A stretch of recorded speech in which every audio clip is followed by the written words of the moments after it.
Hello there, viewers, and welcome to Cartoon Gateway. I'm your host, David Hollander. Here's a little known fact about me. I flood my Facebook feed with ASMR content because anything else I see on Facebook just turns me into Heath Ledger's Joker from the ground up. That's not a joke. I am actually turning into Heath Ledger's Joker one body part at a time from the ground up. Why only ever see me, like, from the waist up behind a desk? I'm surprised it took you this long to notice. That was a twist.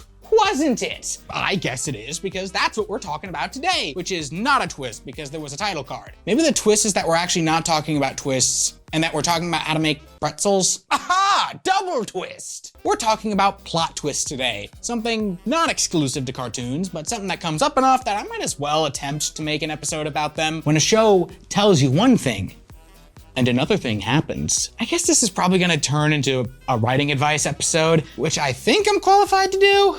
I graduated with a degree in this stuff, but I'm still hesitant to call myself an expert on this matter, even if I like to think I am for the good old self-esteem. Take me with a grain of salt, please, because that would make me seasoned in my field. Ha! When I watch a TV show, cartoon or otherwise, I watch things to feel stuff. Surprise is definitely a feeling. Not necessarily the best one, but one that I like to experience every now and then. Like most things in life, there is a good way and a bad way to do surprise. I see all the time people talking about the worst plot twists they've seen, and I feel that's particularly unfair to new aspiring writers. What's the good in pointing out how not to do something without explaining how to do it right? That doesn't help anyone trying to do it correctly. Too bad the average person isn't an intellectual, so we don't often get writing courses on the subject that are aimed at the layman, you know.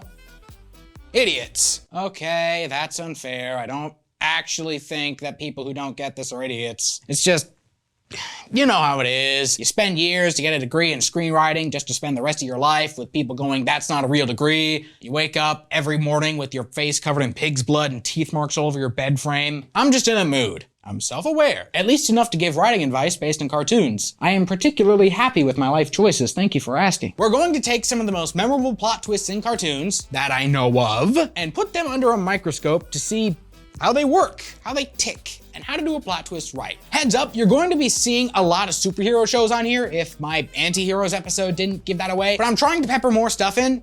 Never let it be said that I can never try to improve spiritually. Oh yeah, speaking of heads ups, if it's not obvious, I'm going to be spoiling a lot of cartoons by making this episode. If I mention a show, a part of it will be spoiled here. This is your only warning if you don't want spoilers for any of the following. Get out. Now, while you still can. Run before you cannot anymore. I am going to take your legs. Also, I'm not talking about Gravity Falls. Good as the twists in that show are, you're genuinely best knowing as little as possible about them before watching it. So that is going to stay off our radar today. If I don't mention a twist you like, it's probably because I don't know about it, or I just don't want to spoil it. Without further hey-ho, here's my not-so-little dissection of plot twists in cartoons, good and bad, and how to write them. So how does a twist work? Well, ideally it's a surprise, and I'd say the definition of surprise is when one is shocked by new knowledge that subverts assumed knowledge. For the layman, anything that contradicts what you thought you knew in a believable way. So a good surprise isn't just, oh, here's some new information that comes completely out of nowhere. It's more like, here's some information that makes you think about what you thought before. You see this a lot in reboots of existing properties, and to give one of the best demonstrations of that I can think of, let's look at the show Batman the Brave and the Bold. This fun little nugget of a Batman show is one of my personal favorites. It's a classically Silver Age style goofy Batman versus goofy villains, but every episode has him team up with another character, making one of the largest and most varied ensembles in any superhero show. It's the perfect antidote for anyone who's tired of the more grim, overly serious takes on Batman, while being an unironic great Batman show. I'd really love to talk about this in more detail, but time and place, time and place. The episode in question we're looking at is the show's Christmas special, Invasion of the Secret Santas, and that title should tell you exactly what level the show operates on. We follow Batman and the robot superhero Red Tornado as they try to stop the villainous toy maker, Fun House, whose plans threaten to kill a lot of people, and worse, ruin Christmas. It's a very touching episode for a few reasons, such as the robotic Red Tornado trying to understand what the Christmas spirit is and struggling to do so. But the twist is is how Christmas relates to Batman, who's kind of a grouch about the holidays. We're treated to flashbacks of Bruce Wayne as a child spending Christmas with his parents. You wouldn't think it based on how much these two are talked up in fiction, but it's surprisingly rare to see any flashback with Batman's parents that isn't 5 seconds before death. That's not what we're doing here. It's little Bruce at Christmas who's hoping to get an action figure he asked for, only for his dad to give him a more sentimental gift, the tin soldier and family heirloom. Heartfelt, but Bruce, being a rich child, naturally throws a hissy fit. It sounds almost out of character, but we forget a lot that Bruce was in the upper 1%. This dude's family fortune has plot armor, and the episode really makes you think that the reason Batman hates the holiday is that he didn't get one gift he wanted. It sounds absurd, and you know in your heart of hearts that can't possibly be the reason, even if you don't know yet what the actual reason is. Then we get the end of the flashbacks, where it turns out his parents felt a little bad about not getting him the gift he asked for and took him to a movie as a treat. Okay, now it's going where you think it is. They don't even show the actual scene. You just see them walk into the alley after the movie and you only hear a little of what happens. Like, don't lie to me, you've seen Batman's parents die before, even if you don't think you have. Hey, remember the Flashpoint movie? Thomas and Martha Wayne die so much, it's a plot twist when they don't die. The twist isn't that his parents die. It's how Batman relates his emotions to that event, because we usually don't see versions of Bruce Wayne who blames himself for what happened, especially in a show of this kind. It's small, but it's a twist on an established story. This is what I meant before, because now, every time I think about the usual Batman origin, I have to think differently about how it relates to this take on Batman. Even if only slightly, still a twist. That, I'd say, is the most basic blueprint for a good plot twist. It works with established knowledge and still manages to surprise you. That's a hard balance to hit, especially when it comes to the staple of the action cartoon, the identity twist. When a character you've known all along turns out to be another character you've known all along. Some of these twists are pretty laughable. Lots of the time, the character is pretty obviously someone else in a mask, or there's literally no one else it could be, and it doesn't make you feel clever. I mean, was anyone truly shocked that Ken turned out to be the Digimon Emperor? Anyone?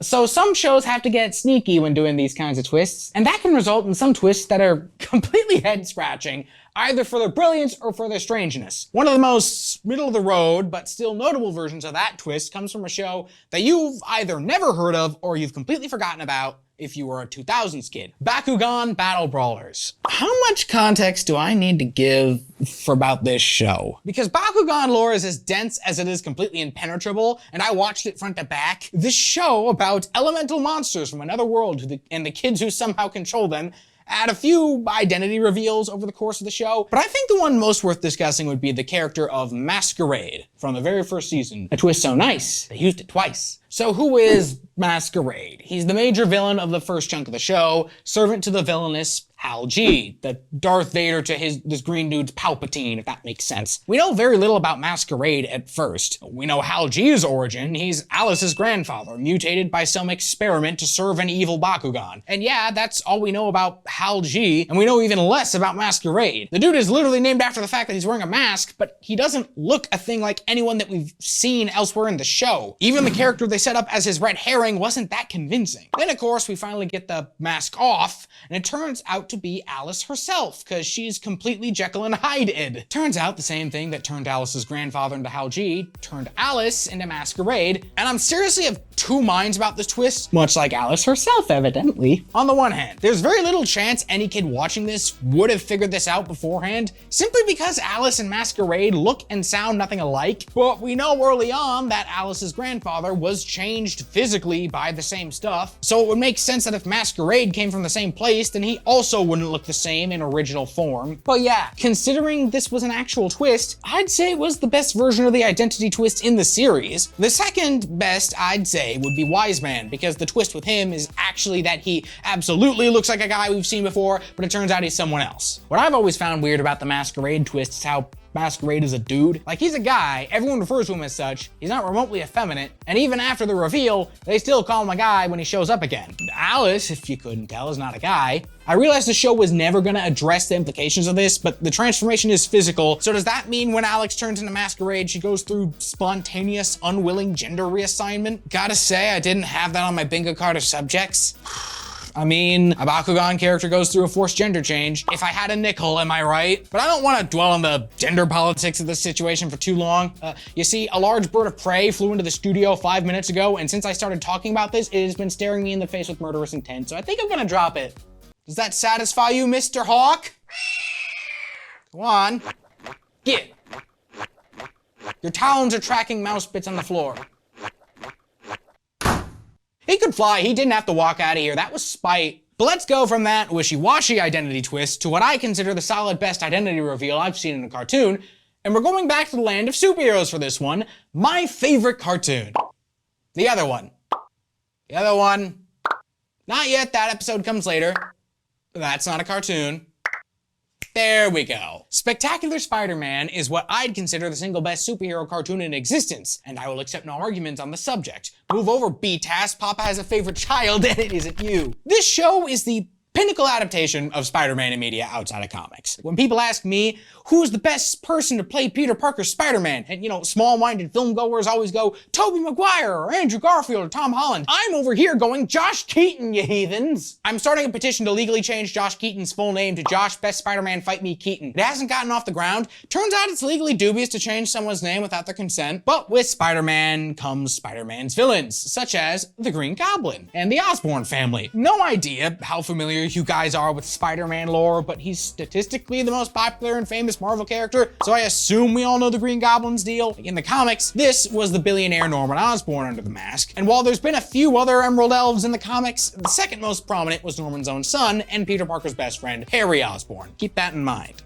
Spectacular Spider-Man introduced its take on the Green Goblin about halfway through its first season, as a roguish villain who's got an axe to grind with New York's resident crime lord, Tombstone, a villain who had been working with Norman quite a bit by this point. And I'm sure you all think you know where this is going, but let's digress for a bit and instead focus on Harry, who's been having a bit of a popular streak at school. Dude's made the football team, even taking some kind of steroid, which must hit hard because it outright knocks him out. Wait, that's not normal. That's not normal at all. Unless steroids were a lot stronger in 2008. When Goblin finally unmasks, it is not the Osborn Sr., but Jr. there. The stuff Harry's been taking to boost his confidence and athleticism was experimental in nature and made him go a bit bonkers, turning him into the Green Goblin in classic comic book fashion. This is a fun little bit of lore bending right here. They took the guy everyone thinks of as the second version of Green Goblin and just made him the first to surprise us. Kinda fun as far as twists go, but that's not where it ends. Near the end of season 2, the Goblin shows up again, and whoever this guy is, it's for sure not Harry riding the glider. And by this point, we've seen Norman and the Goblin in the same place at the same time, so now it's genuinely unclear who it actually is. We hadn't seen Green Goblin on screen for so long by now. You know who else we hadn't seen for so long? Chameleon. This is a guy whose whole thing is that he can disguise himself as anyone, and he does so for money. Chameleon is under the Norman mask, and Norman is under the Goblin mask. It turns out that yes, Norman actually is the Green Goblin and was the guy even back in season 1, framing his son for his crimes. Gaslight, gatekeep, goblin.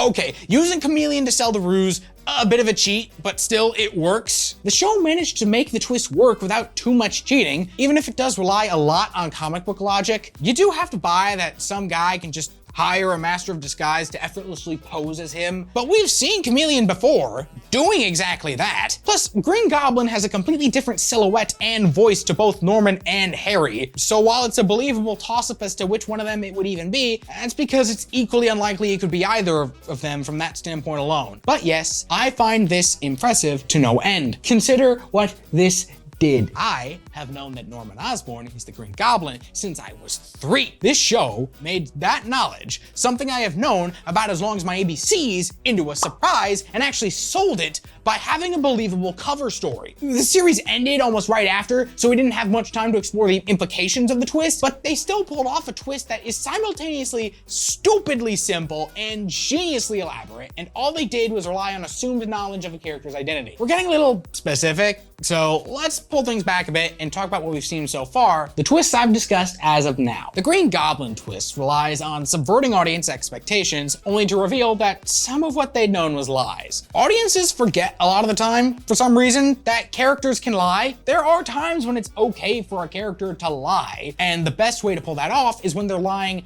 not about how things work, just how things play out. At no point was it ever not possible that Norman could cover his tracks by framing Harry the way he did. did, there's no lie about the rules of the show, just a lie about what had happened. The masquerade twist reveals something the audience didn't even realize they already knew was plausible, and uses it to suddenly shift a character's position. Until this point, Alice wasn't a very important part of the show, so it suddenly put her in the forefront in a unique way, or at least unique at the time. And again, while a bit of a stretch, it's consistent with the internal logic of the show. You are allowed to pull stuff out of nowhere for the sake of surprise, but it has to be consistent with the rules you made. The Batman origin twist in Brave and the Bold plays with how we think and feel about a character. It works so well because of the timing at which information is revealed. The final reveal coming at the end of the episode leaves the audience with the intended bittersweet feeling. When writing that kind of twist, information is key. You have total control over when the audience learns something, and that is crucial when delivering a plot twist. In a similar vein, the twist from the famous Futurama episode Jurassic Bark, if you know, you know, that twist wouldn't have been nearly as effective if the most crucial information wasn't revealed right at the end, for maximum emotional response. So yeah, just some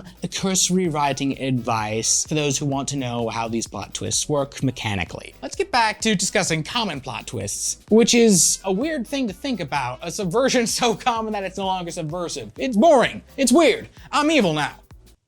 See, not that interesting, is it? Another very common plot in action shows the twist where a good guy turns out to have been a bad guy, either because of mind control, secret agenda, or some quirky third thing. There's enough of these to be considered trite, but I'd be remiss if I didn't bring up a few good examples of this kind of twist. Young Justice has a good one, as we're following a team of younger heroes working with the Justice League, only to find out a little less than halfway through season 1 that one of them is a mole inserted into the ranks of the team to sabotage them. Why is this a big deal? Because it's not immediately clear who it is. Multiple candidates could be considered the mole for different reasons. It's so bad that Red Arrow, a character who refused to be a part of the team up to this point, joins them just to figure out who the mole is. Artemis is the most obvious since she comes from a family of supervillains, actively keeps that from her teammates, and oh yeah, her dad was the one to say he had someone on the inside in the first place. There's also Superboy, who, we know was created by villains, and we know he can be controlled by them because we see them control him. And lastly is Miss Martian,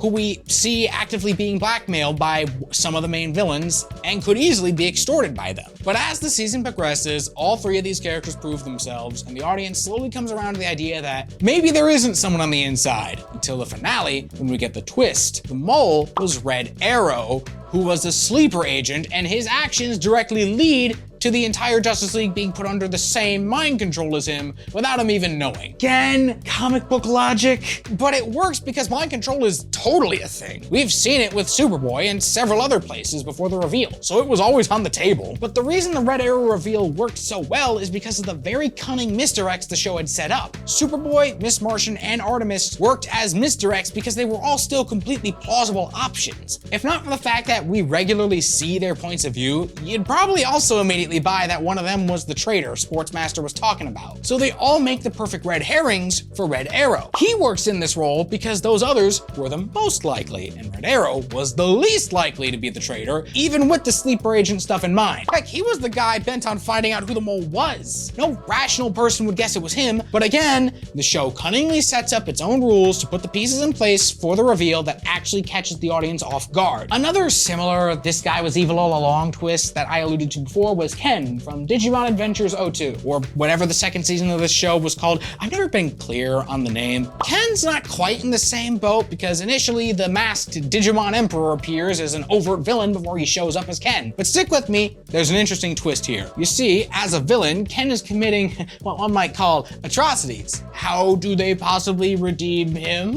when he swaps sides? Well, see, he was given this power by an external source. A source that convinced him that the entire digital world was just a video game, meaning yes, this man is a true gamer because he was put into a game and said, "Awe, true to Kaiser," and started to take the place over.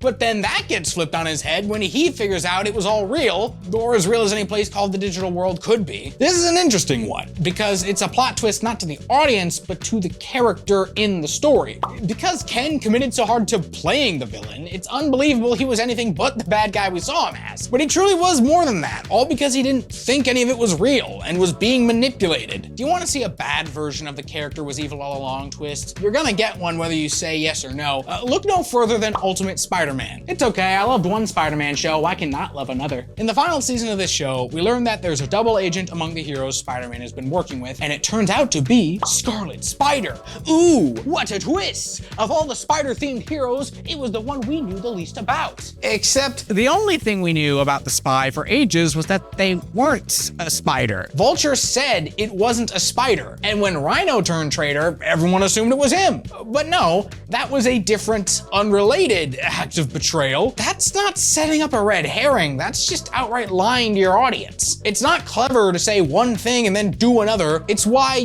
this brand of twists, I thought you were dead. I fooled you, I was bad the whole time, and my sinister machinations lay undetected for years, hero. Yeah, those kinds of villain twists, yeah, they don't work as well because they're witless. In a similar vein, I've got personal beef with any kind of twist that relies on a character's memory or recollection of crucial events being false. Ben 10 fan in me hates Cervantes with every fiber of my being. You see this in sci-fi a lot, and I wholeheartedly hate these kinds of twists. Like I said, you can reasonably lie to your audience, but just lying about crucial events only to turn right around and say, ha, you're an idiot because I lied to you and thus you had no chance of guessing what was actually going to happen with no prior build-up or such, it's just boneheaded. The Green Goblin twist only worked because there was precedent for the things it was doing, and the Masquerade twist only worked because it functioned on a lie of omission. We didn't have the whole story, but the story we had was correct. In any other setting, that kind of thing wouldn't fly. But back to twist villains and betrayals in general. This kind of twist is so common, people have even tried subverting it, like in the Lego Hero Factory series. This is Rocka, the newest hero on the team. When there's a mass breakout of prisoners, he's the one who stays behind at base. And no one knows why. He knows his way to places he shouldn't, and alarm bells start ringing that he's got sinister intention. But the end of the story arc reveals,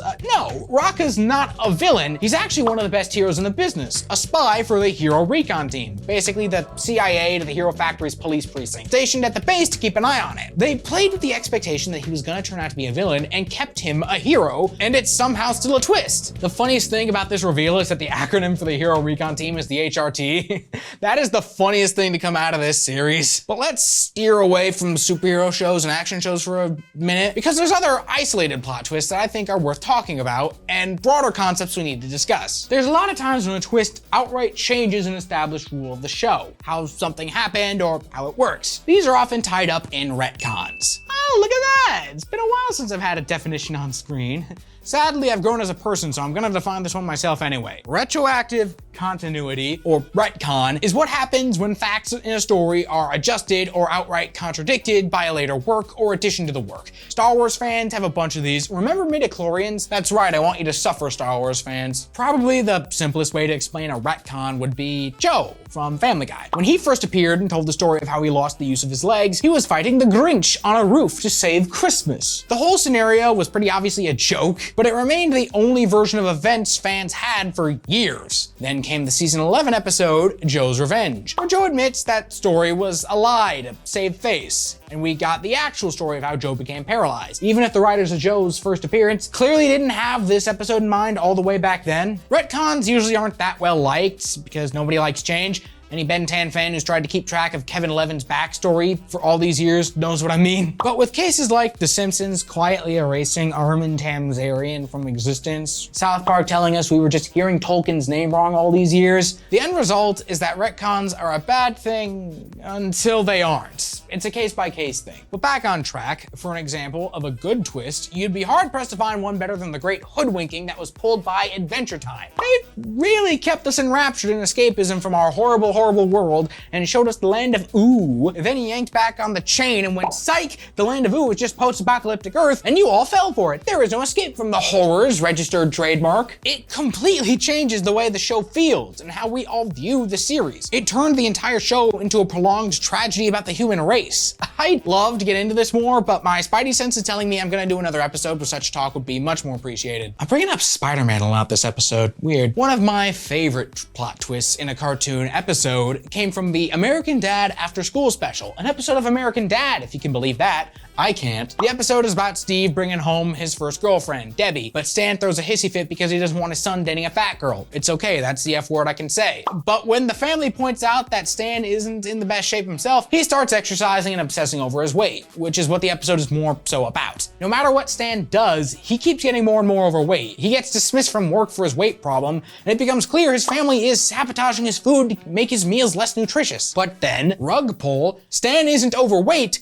he has anorexia, and we've been seeing his point of view the whole time. It's a masterfully executed twist, relying entirely on whose POV we're seeing, and it makes the episode itself a genius portrayal of an eating disorder. No idea if this is accurate to real-world anorexia. I can't exactly ask all my friends if they have an eating disorder and want to consult on my show, and the only option left would be giving myself anorexia, and frankly, my hands are too large, so that option's out the window. So whether it's an entire show or just a single episode, plot twists can usually be one of the most memorable things you can watch on TV. But there's another side to well done and poorly done, and that's hastily done. When a show doesn't have the time to explore a plot twist, you often get twists that raise more questions than answers. These are what I usually call hasty twists. Not bad plot twists, just ones that could use a bit more justification or time to simmer. To illustrate this point, we're going to look at a plot twist from the third season of 2017's DuckTales. And you fans of DuckTales, don't worry, it's not the season 3 plot twist you're thinking of. This man right here is a Phantom Blot, a major villain in the pantheon of Disney cartoons. Normally used as a Mickey Mouse villain, he occupies a weird space in Disney history, simultaneously obscure enough that he's not a headlining Disney villain, but still high profile enough as to be recognizable. For instance, when the mascot character at Funzo's Fun Zone,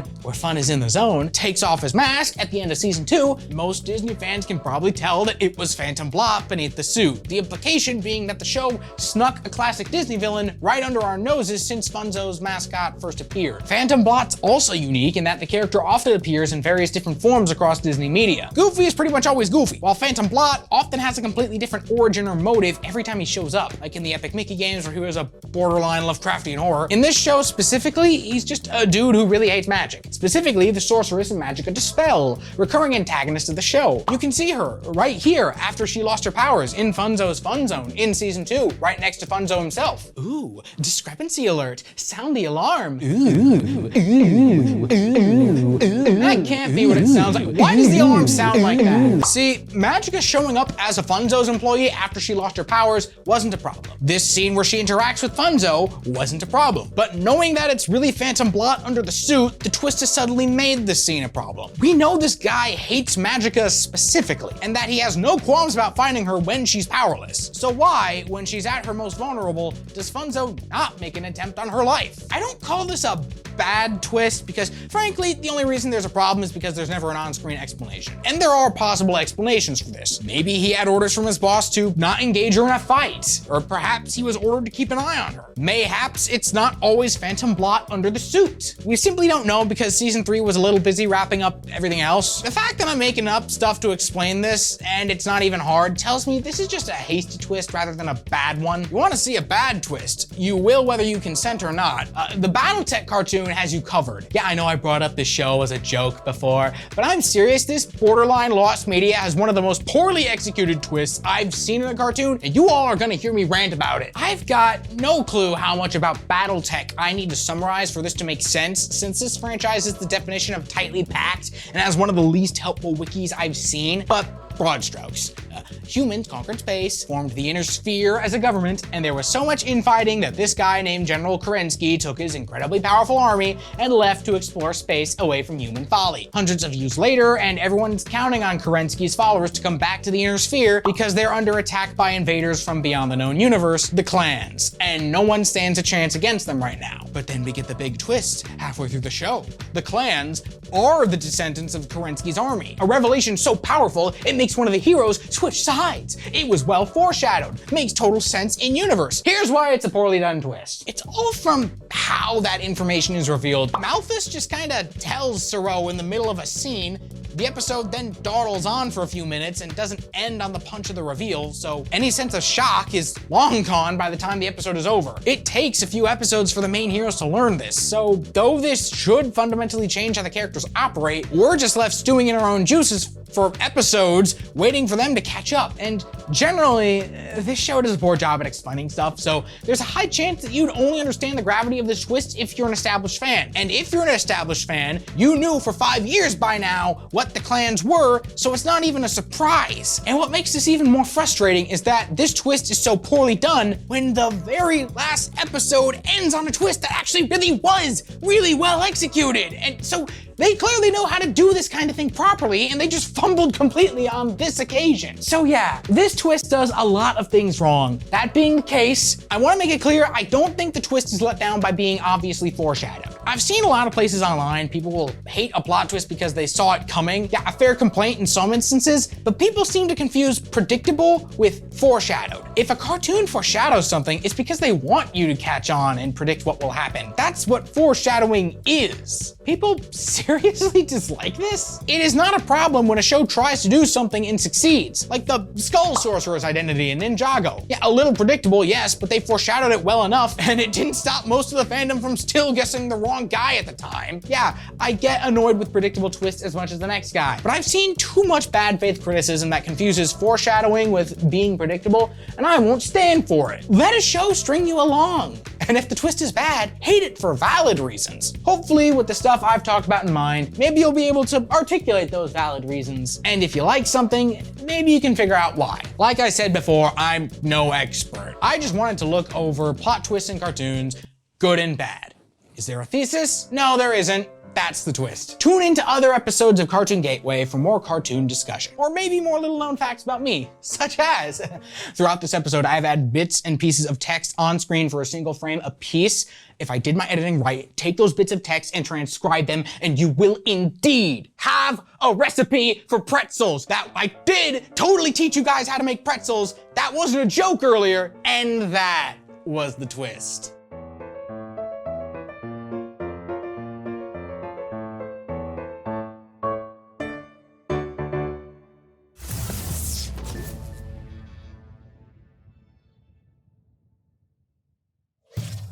Funding for Simsbury Community Television is provided in part by contributions from viewers like you. Thank you.